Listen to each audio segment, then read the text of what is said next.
Aún recuerdo con claridad aquel video. Un hombre de rostro pálido, sentado frente a la cámara, miraba directamente al lente y hablaba con una voz temblorosa pero llena de autosuficiencia. Quiero enviar un mensaje a los adolescentes varones. Libérense del estigma que la sociedad nos ha impuesto. Ese peso de la virginidad. Su nombre era Scott Bayerle. En los papeles era maestro y exsoldado, algo que sonaba respetable. Pero en la vida real, tenía las habilidades de conquista de una esponja vieja y la elegancia social de una multa de tráfico. En lugar de reflexionar y cambiar, Scott eligió el camino de la soledad, del rencor, de la amargura y de la ilusión. Y en ese camino produjo una serie de canciones que la humanidad debería rogar no volver a oír jamás. Me gusta caminar por ahí sin hacer nada. Me gusta servir este chucrut. Su voz era ronca, las letras carecían de sentido como el sonido de una sierra raspando una lata. Pero lo patético de su música era solo la superficie. Debajo su odio crecía día tras día. Con el tiempo su comportamiento se volvió cada vez más extraño e inestable. Lo despidieron una y otra vez, lo prohibieron en varios campus, y de algún modo siempre conseguía convertirse en la molestia de todos los que lo rodeaban. Dejaba tras de sí un rastro de advertencias rojas, como si la palabra peligro estuviera estampada en su frente. Y aún así, de forma incomprensible, siempre escapaba de las consecuencias. Cada vez que lo denunciaban, desaparecía. Cada vez que lo arrestaban, lo liberaban. Mientras tanto, sus videos y su música se volvían más oscuros, violentos y perturbadores que nunca. Su obsesión con el resentimiento se transformó en un cáncer psicológico, expandiéndose desde letras mediocres hasta convertirse en una ideología oscura. Incluso las autoridades federales recibieron denuncias sobre él, pero el caso fue archivado, hasta que ya era demasiado tarde. El resultado: varias vidas inocentes perdidas a manos de un hombre peligroso, delirante e insoportable. Su nombre era Scott Bayerle. Y esta es la historia de su caída, la transformación de un fracasado en un verdadero monstruo. El 2 de noviembre de 2018, la mañana en Tallahassee, Florida, comenzó como cualquier otra. La capital del estado, una ciudad curiosa mezcla de encanto sureño y energía universitaria, despertaba entre robles cubiertos de musgo español, en un ambiente sereno y dulce. Al caer la tarde, los bares, clubes y universidades iluminaban las calles angostas, la ciudad latía con el pulso de la juventud. Para casi todos ese viernes por la noche prometía tranquilidad. Los oficinistas terminaban su jornada, los estudiantes se reunían con amigos para beber, y en un pequeño centro comercial sobre la calle Thomasville, algunos vecinos buscaban paz en un rincón silencioso, Hot Yoga Tallahassee. Para ellos, era un refugio después de una semana agotadora, una sala pequeña y cálida, impregnada de aroma a madera y aceites esenciales. Un lugar donde podían estirarse, respirar despacio y dejar que la mente se disolviera en el silencio. Nadie sabía que en cuestión de minutos, esa paz se rompería en 1000 pedazos. Esa noche, entre la gente que entraba y salía, un hombre desconocido cruzó la puerta. Llevaba una esterilla de yoga al hombro y una mochila negra colgada del pecho. Nadie le prestó atención, parecía un alumno más, tan normal como cualquiera. Pero detrás de aquella calma aparente, se escondía una mente podrida. Esa noche, Hot Yoga no recibió a un nuevo practicante, sino a una pesadilla. Su nombre, Scott Bayerle. Esta historia no trata solo de la masacre dentro de un estudio de yoga, sino también del hombre que atravesó decenas de señales de advertencia, sin que nadie lo detuviera, un individuo que alguna vez fue maestro, que vistió el uniforme militar, pero que por dentro era un abismo de odio, enfermedad y autocompasión. ¿Quién era realmente Scott Bayerle? En la superficie, no tenía nada fuera de lo común, un hombre de mediana edad con buena educación, 2 títulos de posgrado y servicio en el ejército. Un currículum que cualquiera consideraría fiable. Si lo vieras en una clase o en la calle, probablemente pensarías, un hombre culto experimentado. Pero si arrancaras esa fachada, descubrirías algo completamente distinto: menos disciplina militar, más resentimiento de foro en línea. La verdad es que Scott Era de esas personas que te incomodan apenas después de unos minutos de conversación. No era solo alguien con opiniones extremas, era un misógino violento que se veía a sí mismo como víctima del mundo entero. Sus videos y canciones, si los oyes por primera vez, podrían parecer una broma, pero cuanto más los escuchas, más notas algo oscuro, algo peligrosamente real. Scott Byerly tenía un historial largo y documentado de odio hacia las mujeres. De hecho, eso es lo que hoy lo hace tristemente famoso. Pero lo verdaderamente aterrador es que esa misoginia era solo la punta de un iceberg psicológico, en descomposición, uno que nadie quiso mirar a fondo, hasta que finalmente rompió la superficie tranquila de una noche de noviembre en Tallahassee. Y lo peor es que su degradación no terminó ahí. Además de hablar tonterías sobre los derechos de los hombres y el peso de la virginidad, lanzaba con frecuencia opiniones extremistas y mostraba comportamientos que iban de lo inmoral a lo abiertamente criminal. Su odio no se limitaba a las mujeres, también era racista antisemita, y guardaba un rencor feroz hacia cualquiera que no fuera como él, ya fuera por el color de su piel, por su forma de pensar, o incluso por cómo respiraba. Si alguien hiciera un diagrama de Venn sobre los grupos de personas que Scott Byerly no odiaba, el único punto en común probablemente sería él mismo. Y aún así, no estoy seguro de que realmente se soportara. Su veneno contra el mundo comenzó muy temprano. En uno de sus delirantes monólogos grabados contaba que cuando estaba en 8º grado, era un chico torpe y solitario, convencido de que las chicas de su clase conspiraban para burlarse de él. Describía aquella sensación de ser ignorado a los 13 años, como si hubiera sido su momento de transformación en villano. Durante esos años de adolescencia solitaria, Scott inventó una teoría enferma que él mismo llamó la carga de la virginidad. Según su retorcida lógica, la sociedad ponía una presión insoportable sobre los hombres, haciéndoles sentir que debían liberarse a toda costa. Pero en lugar de mirar hacia adentro, Scott culpó a las mujeres acusándolas de negarle lo que él merecía. A los 15 años llegó a decir que ya no podía escuchar canciones de amor, porque cada una le recordaba la vida que no tenía. Mientras otros chicos se preocupaban por los deberes o por el baile de graduación, él perfeccionaba el arte de la autocompasión y el odio. Su conducta en la escuela secundaria pronto se volvió alarmante. En una ocasión fue obligado a someterse a evaluaciones psiquiátricas por sus arrebatos de ira y su obsesión con las mujeres. En un video confesó: «Nunca he ido voluntariamente a un psiquiatra, ni lo haré jamás. Pero me han ordenado ir 4 veces desde la secundaria, siempre por culpa de mujeres o de mis episodios maníacos». De esas palabras quedaba claro que Scott nunca quiso cambiar. No veía la terapia como una advertencia, sino como una prueba de que la sociedad estaba en su contra. Lo irónico es que detrás de todo ese desorden mental, Scott era inteligente. Después de la secundaria, obtuvo una licenciatura y 2 maestrías, una en administración pública y otra en planificación urbana. En el papel, parecía el modelo del ciudadano ideal, educado exmilitar profesor.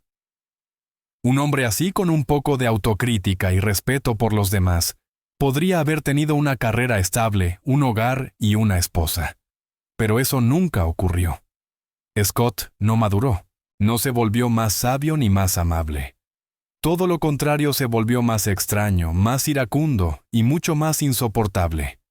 A medida que envejecía, se hundía en fantasías violentas. Empezó a obsesionarse con asesinos célebres, especialmente con Ted Bundy.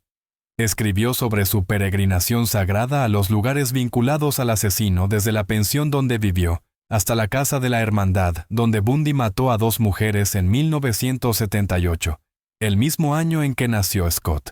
Para él, Ted Bundy no era un monstruo, sino un modelo a seguir, una especie de santo caído del odio masculino. Una creencia tan deformada que resultaba escalofriante. Su actitud hacia las mujeres iba mucho más allá del desprecio. En sus escritos las describía con un lenguaje repugnante. En un fragmento escribió: «Bajo las pestañas tímidas y la sonrisa inocente de una mujer se esconde la esencia más fétida, podrida y repulsiva». Muy elegante, Scotty. Si había algo tan poderoso como su misoginia, era su sensación de entitlement, la creencia de que el mundo le debía admiración, sexo y afecto, y que tenía derecho a enfurecerse cuando la realidad no se lo concedía. Poco a poco, Scott encontró su espejo una comunidad de hombres llenos de rencor, que lloraban por no tener pareja. Se hacían llamar los incel célibes, involuntarios, un pozo digital de odio donde se alimentaban mutuamente de victimismo, culpa y violencia. Scott no solo simpatizaba con ellos, se consideraba uno de los suyos. En un video de YouTube, llegó a alabar a Elliot Rodger, el asesino que mató a 6 personas en California, en 2014, en lo que él llamó una venganza por los hombres solitarios. Quiero enviar un mensaje a los adolescentes varones, a aquellos que están en la misma situación que Elliot Rodger, los que no consiguen nada. No creo que las mujeres puedan entender la presión social que pesa sobre un joven que lo obliga a liberarse de ese estigma, de esa llamada carga de la virginidad. No eran las palabras de un hombre desesperado, sino la justificación de un individuo peligroso. Un hombre convencido de que las mujeres eran la raíz de su sufrimiento, de que el mundo le debía una recompensa, y que si no la obtenía, tenía derecho a destruirlo todo. Ese hombre era Scott Bayerle, y a partir de aquí, su camino solo lo llevaría al abismo. En la vida real, Scott no era mejor de lo que mostraba en Internet. Quienes se cruzaron con él decían lo mismo: un tipo extraño, irritable, abiertamente prejuicioso y capaz de incomodar a cualquiera. Incluso los conocidos más superficiales percibían la toxicidad que emanaba de él. En otras palabras, tratar con Scott era tan agradable como beber gasolina en lugar de café por la mañana. Su vida fue una sucesión de fracasos casi siempre provocados por sí mismo.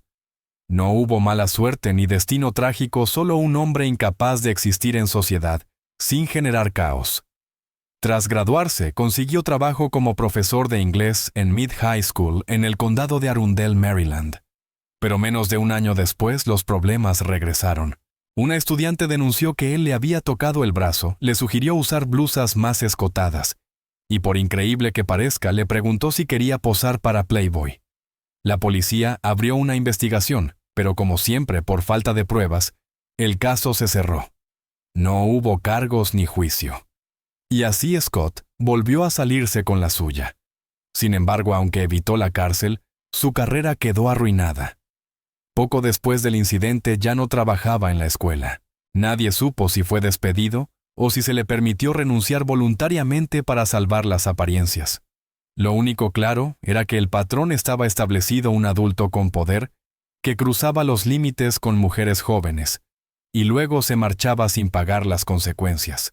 Podría pensarse quizás el ejército podría disciplinarlo, un entorno rígido de respeto y control capaz de enseñarle límites.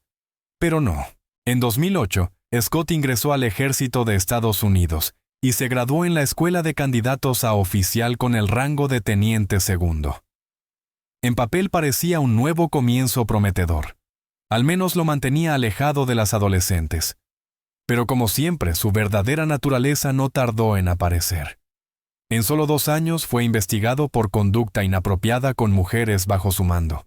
Incluso dentro de una de las instituciones más disciplinadas del mundo, Scott Bayerle no podía controlar su impulso depredador. Para 2010 el ejército había perdido la paciencia. Fue expulsado por conducta inaceptable, pero de manera incomprensible, recibió una baja honorable. En otras palabras, su expediente seguía limpio. Una bandera roja brillante que debió alzarse fue en cambio barrida debajo de la alfombra. Y una vez más, Scott escapó del sistema. Tras dejar el ejército, se mudó a Tallahassee, afirmando que estudiaría un posgrado en la Universidad Estatal de Florida, FSU. Pero como en todos los lugares donde había estado, los problemas no tardaron en seguirlo. En diciembre de 2012, se acercó a una estudiante y le dio una palmada en el trasero. Cuando ella se giró conmocionada y furiosa, él murmuró: «Perdón, fue un accidente». Sin embargo, minutos después, la misma joven lo vio hacer exactamente lo mismo con otras 2 mujeres, ambas vestidas con pantalones de yoga, ajustados, un detalle que irónicamente se volvería fatídico años después. No había duda, no fue un accidente. Fue agresión sexual a plena luz del día. Scott fue arrestado y acusado de agresión, y la Universidad Estatal de Florida FSU inmediatamente le prohibió regresar al comedor donde ocurrió el incidente. Pero cuando el caso llegó a los tribunales, la víctima retiró la denuncia. Y una vez más, Scott se libró. Otra lección al revés quedó grabada en su mente. Puedo hacer lo que quiera y nunca me pasará nada. En los meses siguientes, otras 2 mujeres lo denunciaron por tocamientos indebidos. Para 2014, la universidad emitió una orden de prohibición permanente, impidiéndole poner un pie en el campus. Un hombre adulto, supuestamente educado, se había convertido en una pesadilla para las mujeres a su alrededor. Un depredador que necesitaba ser detenido. Pero en lugar de ir a prisión o recibir tratamiento psicológico obligatorio, volvió a salirse con la suya como si el mundo prefiriera cerrar los ojos. Para ese momento, Scott ya había sido arrestado al menos 3 veces, pero jamás condenado. 2012. Agresión a una estudiante en el comedor de FSU. 2016. Arrestado por atacar a otra mujer. Luego acusado de allanamiento al regresar al campus pese a la prohibición. Y aún así, al revisar sus antecedentes, su registro seguía limpio. Sin una sola mancha. Sin una nota. Sin advertencia alguna a ninguna institución sobre el peligro real que representaba. Scott Byerly logró burlar todos los mecanismos de control una y otra vez, volviéndose cada vez más confiado, más audaz y más peligroso. Sabía que podía acosar, insultar, amenazar, y saldría impune porque el sistema siempre elegía el camino fácil: ignorar. Con un historial legal impecable, podía pasar cualquier verificación de antecedentes, como si el mundo entero estuviera hipnotizado para no ver lo que realmente era. Paradójicamente, esos mismos controles fueron creados para impedir que personas como él trabajaran en escuelas o lugares públicos. Y sin embargo, los atravesaba sin esfuerzo. Scott era reconocido como un peligro potencial allí donde iba, pero cuando llegaba el momento de actuar, las instituciones optaban por el silencio o lo despedían discretamente, o imponían vetos parciales válidos solo para un sitio específico.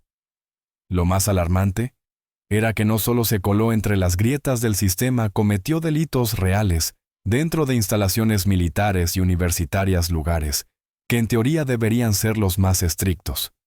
Y aún así, lo dejaron ir una y otra vez. Tras ser expulsado de FSU, Scott consiguió otro empleo, esta vez como maestro sustituto en el distrito escolar del condado de León, Florida. Desde la entrevista, el personal notó algo inquietante. Uno de los miembros del comité de contratación dijo que se veía grosero, frustrado, enfadado y francamente perturbador. Cuando le preguntaron qué contraseña quería usar para acceder al sistema, Scott pidió escribir Carnifex, palabra latina que significa verdugo. El técnico de informática se quedó helado. Recomendó no contratarlo, pero por negligencia o simple desesperación, la advertencia fue ignorada. Una semana después, Scott empezó a enseñar.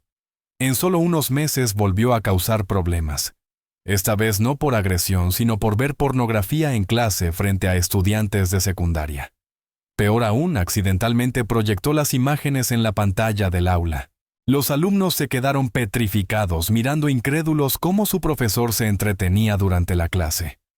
Cuando la escuela lo confrontó, Scott inventó una excusa patética, dijo que era un virus.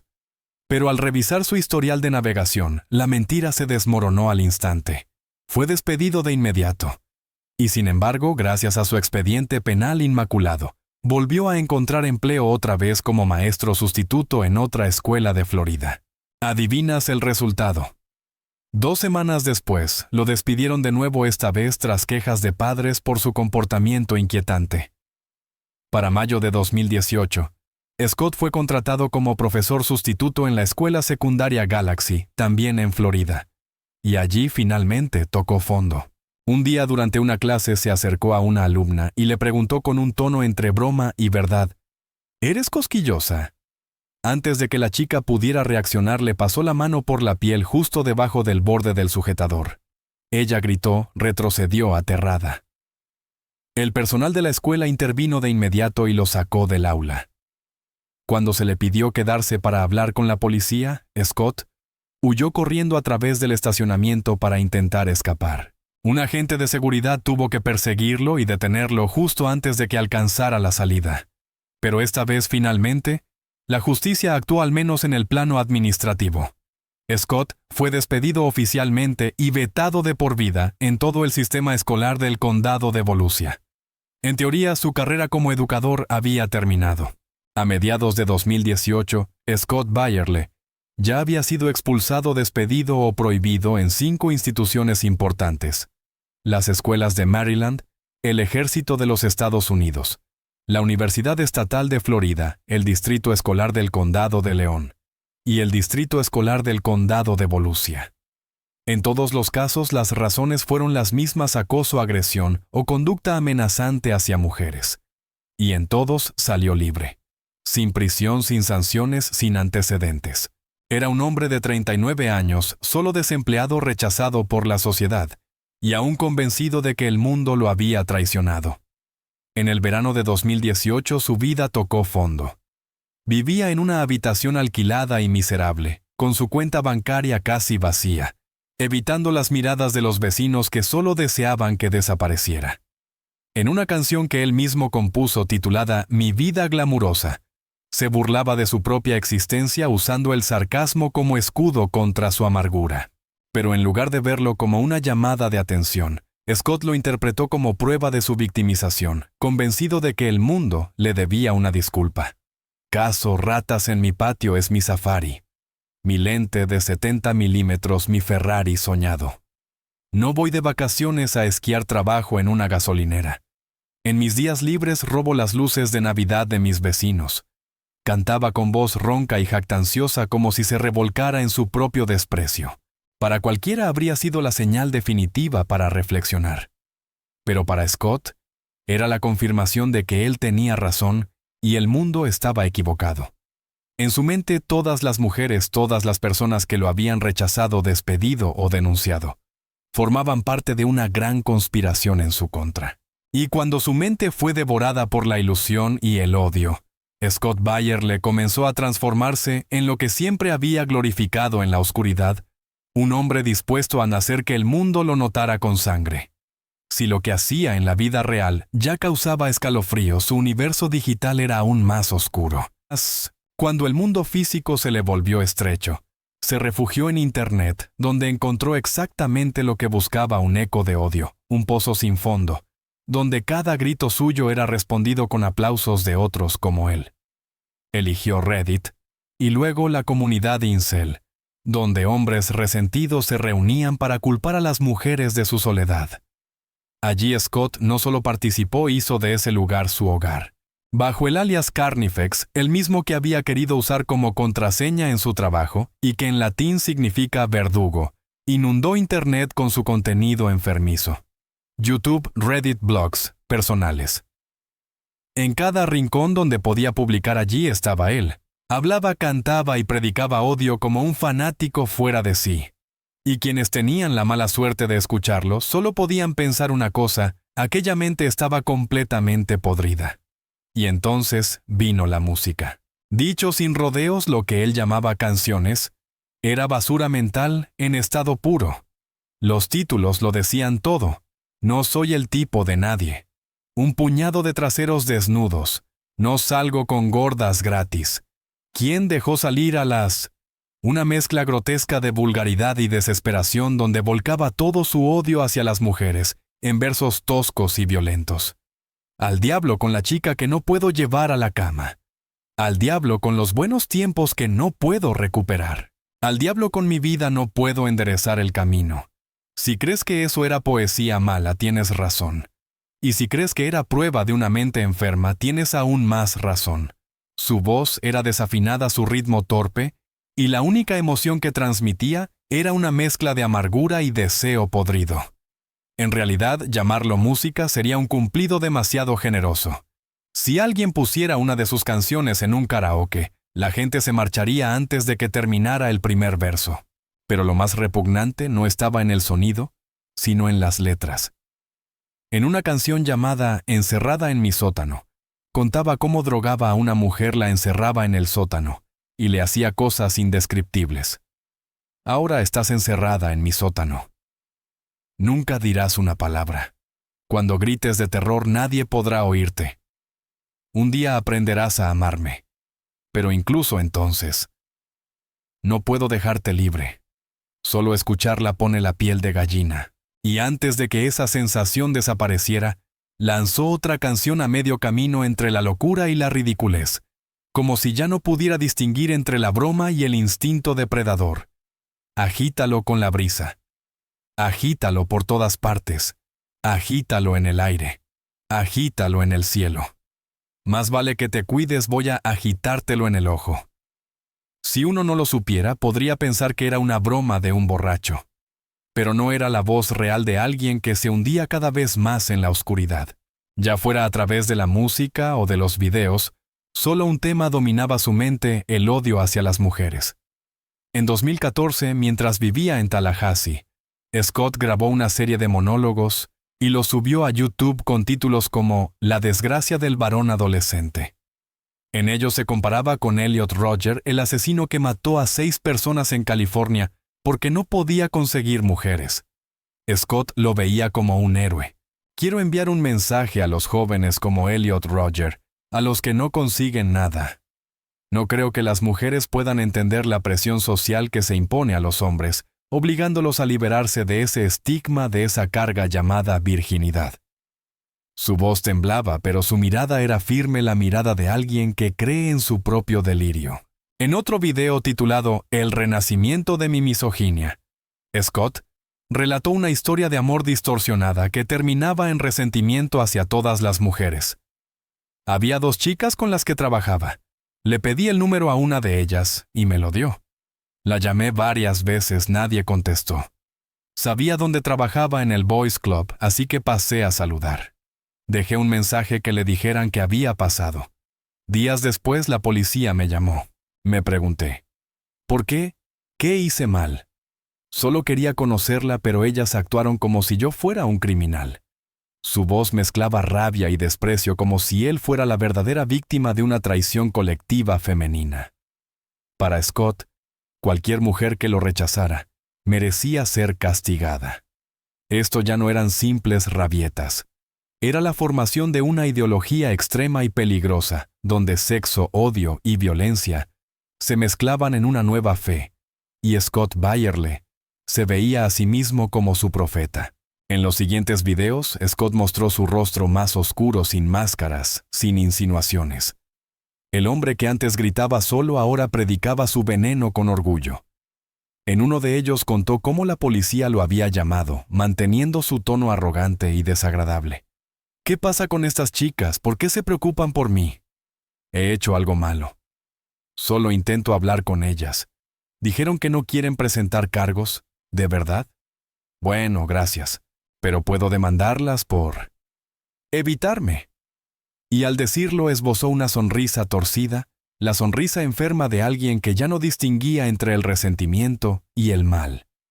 La maldad puede yacer dormida o estallar. Siento la maldad dentro de mí y la sigo sintiendo. Pero al menos puedo exponerla. Y ellas merecen ser desenmascaradas por su traición. Esa es la confesión heladora de alguien que admite tener maldad y no pretende controlarla. Scott no era solo un misógino, era alguien que creía tener derecho a castigar a las mujeres. En otro video cambió de tema y dio un paso más hacia el abismo extremista. Sentado en una habitación estrecha, la luz amarilla débil, iluminando su rostro pálido, Scott empezó a hablar sobre la mestización, lo que él llamaba mongrelization. Veo muchas parejas de razas mezcladas por aquí. Cuando las veo pienso una de 2 cosas. O el hombre no pudo conseguir nada mejor. O la chica está trastornada o tiene algún problema psicológico. Hablaba despacio, enfatizando cada palabra como si leyera un discurso. Y terminaba con una sonrisa de satisfacción, la sonrisa de quien cree haber enunciado una verdad. Si Scott se imaginaba a sí mismo como un bardo oscuro de la misoginia, en realidad no era más que un payaso enfermo autodestructivo. Durante años vomitó más de 100 canciones cargadas de violencia, odio y suciedad. Llegó a alquilar estudios profesionales y contratar músicos para grabar docenas de pistas. Pero como luego admitiría un ingeniero de sonido, Scott, no tenía ningún talento musical sin pulso rítmico, sin melodía, solo un hombre gritando odio al micrófono. Su música no solo atacaba a las mujeres, también arremetía contra inmigrantes, contra personas de color y contra la comunidad gay cualquiera que no fuera como él. Con tanto contenido tóxico, parecería obvio que alguien denunciaría a la policía. Y así fue. En agosto de 2018, un viejo amigo de Scott y la esposa de este encontraron su álbum. Por curiosidad lo escucharon. A los pocos minutos la mujer se levantó de golpe pálida, Dios mío. Habla de secuestro, de matar. Esto ya no es una broma. Ella envió de inmediato una denuncia anónima a la línea directa del FBI adjuntando las grabaciones y los videos que habían encontrado. El expediente llegó a las oficinas federales y por un momento la justicia pareció estar a la puerta. Pero todo terminó en un correo electrónico. El FBI revisó el material y concluyó que las canciones, videos y publicaciones de Scott entraban en la esfera de la libertad de expresión protegida. No identificaron una amenaza concreta. El caso se cerró. Una oportunidad de oro para evitar la tragedia se perdió.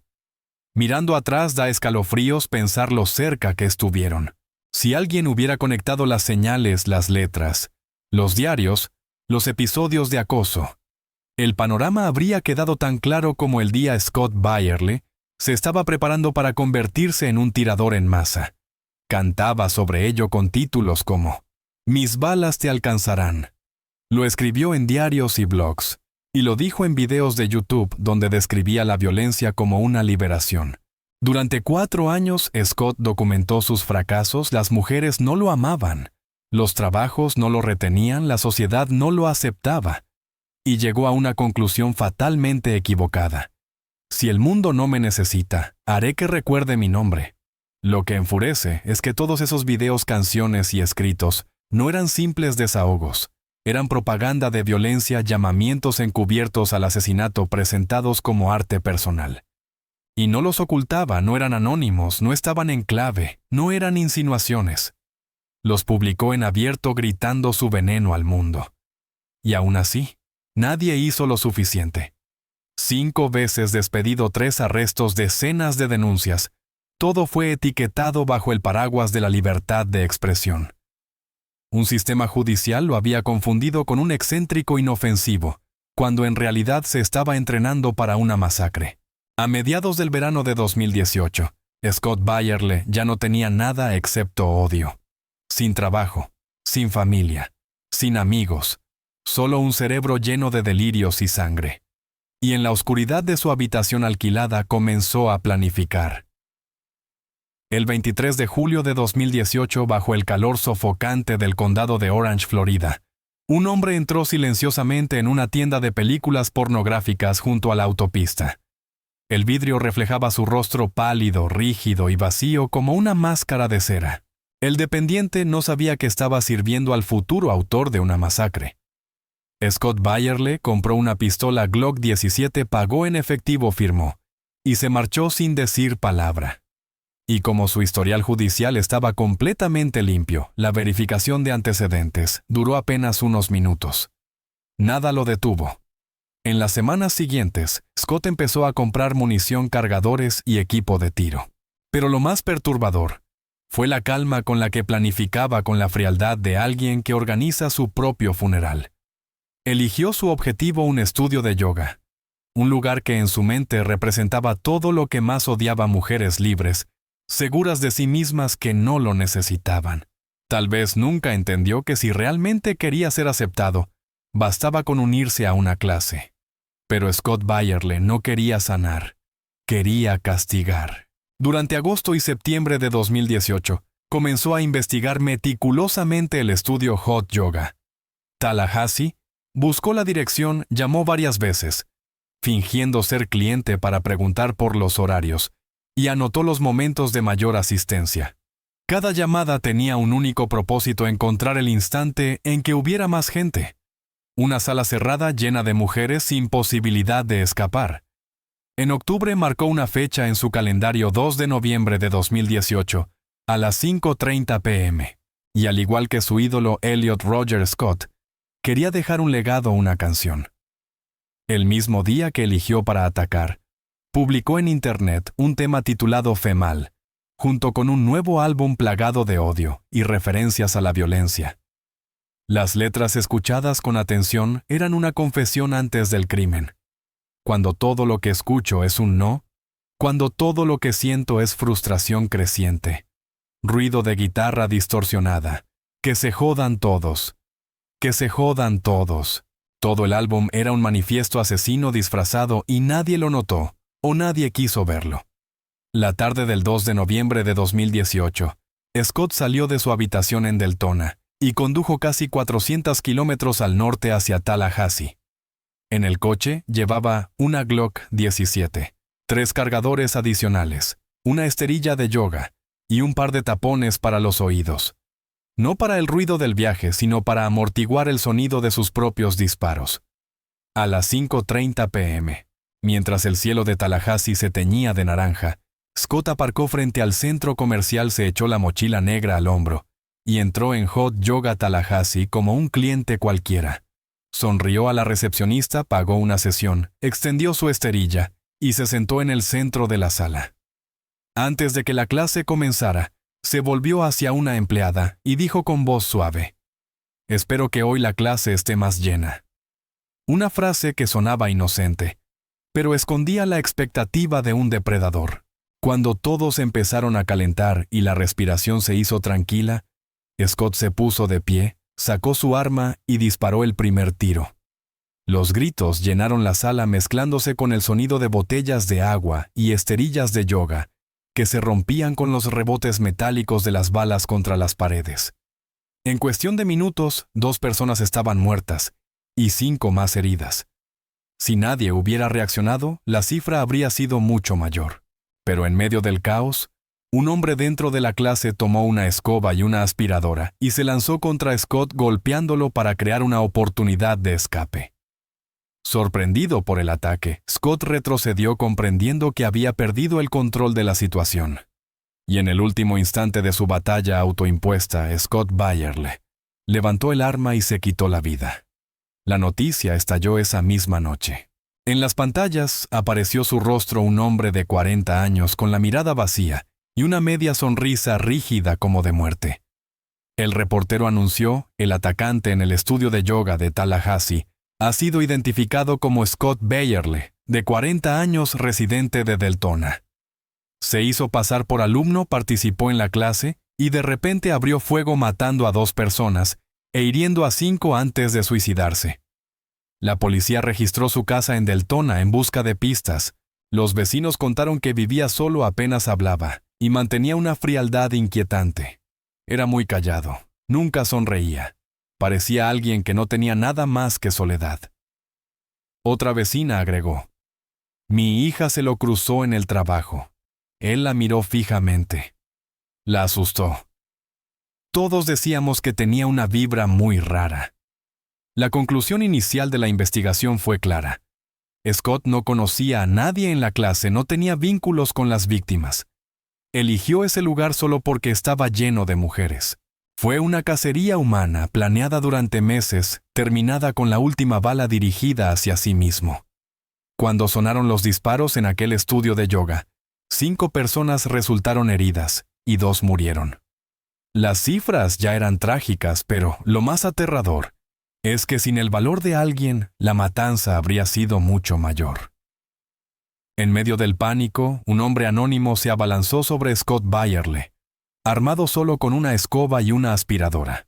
Lo golpeó, lo hizo tambalear, y en ese instante los demás pudieron escapar. Gracias a ese acto, una masacre que podría haberse convertido en un exterminio dentro de esas 4 paredes, fue detenida por el coraje de un ser humano común. Tal vez, al darse cuenta de que estaba a punto de ser reducido, Scott entendió que ya no tenía poder. Dejó de disparar, retrocedió y apretó el gatillo contra sí mismo. Cuando llegó la policía, el lugar estaba silencioso de un modo que helaba la sangre. Los sobrevivientes fueron sacados entre sollozos y temblores, mientras paramédicos y vecinos de los bares y restaurantes cercanos corrían a ayudar. pero para 2 mujeres, toda ayuda había llegado demasiado tarde. Mara Binkley, de 21 años, una estudiante brillante luminosa, a quien sus amigos llamaban el corazón del grupo. Tenía una sonrisa clara y un futuro que apenas comenzaba. Todo fue arrancado en segundos de locura. La doctora Nancy Van Bessem, de 61 años, médica directora clínica de una gran organización de salud y profesora de la Facultad de Medicina de la Florida State University. Dedicó su vida a sanar a otros y al acercarse a la jubilación, cayó bajo las balas de un hombre incapaz de amar. En los días siguientes, Tallahassee se cubrió de luto. Los ciudadanos se reunieron en la plaza central, sosteniendo velas tomados de las manos, cientos de luces temblando en el aire frío de la noche. La gente lloró, oró y prometió no olvidarlas jamás. Nancy y Mara, 2 almas, que vivieron con bondad, compasión y fuerza interior. Y ahora el vacío que dejan nunca podrá llenarse.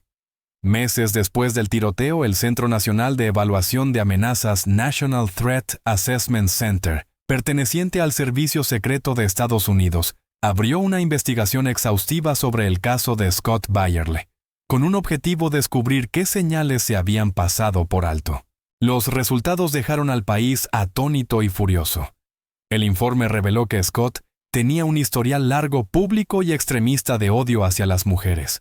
Mostraba casi todos los signos clásicos de un agresor potencialmente violento. Delirios de violencia, un pasado de acoso y haber sido acosado, inestabilidad financiera prolongada, problemas psicológicos sin tratar, agresividad en la comunicación y una ira que crecía con el tiempo.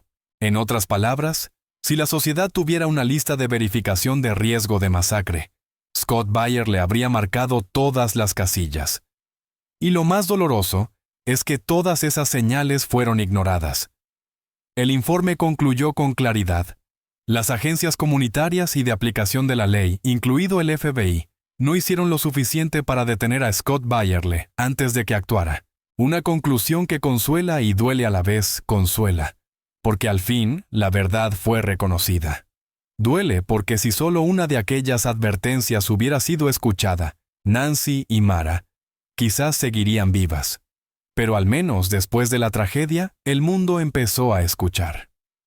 Antes de Scott Byerly o Elliot Rodger, la llamada violencia incel, hombres extremistas que asesinan por ser rechazados por mujeres, era vista solo como una rareza de Internet. Hoy, tras aquellas masacres, los organismos de seguridad de todo el mundo reconocen que es una amenaza real y en expansión. Y Scott Byerly, el hombre que soñaba con ser recordado por todo el mundo, nunca consiguió lo que quería.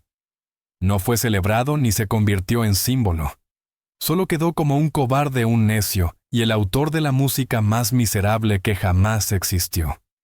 Su nombre se desvanecerá como una pesadilla en la memoria de Estados Unidos, pero Nancy Van Bessem y Mara Binkley no serán olvidadas. Se las recordará por todo lo bueno que dejaron: su bondad, su fortaleza, y la luz en sus ojos, esa luz que Scott Byerly jamás tuvo ni entenderá nunca. El caso de Scott Byerly nos deja una lección amarga pero necesaria: nunca subestimar las señales de advertencia.